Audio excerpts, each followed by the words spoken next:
Bugün havanın gözəlindən istifadə elədik. Çıxdıq çöldə, fiziki mədəniyyət dərsimizdə uşaqlara dələ dəsmal oyununun izahını verdik və oynayırıq. Çox əyləncədir. Uşaqlara həm də bir motivasiya olsun, yorulublar, içəridə oturmaq istəmirlər.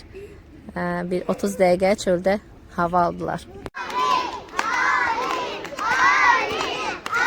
İki dumbuş birbirinin dalına düşübdü. Vura bildi.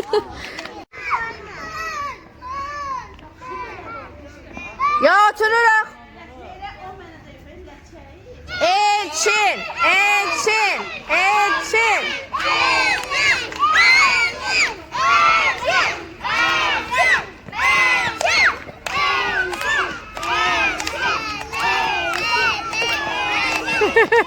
Elçin tutar mı? Fırlan at.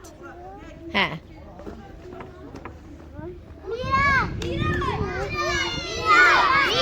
Kaç da, kaç şimdi anla. Elçin girdi ortaya. Başladık. Gülay, Gülay. Gülay, Gülay. Desmalı götürmemiş, kaçtı.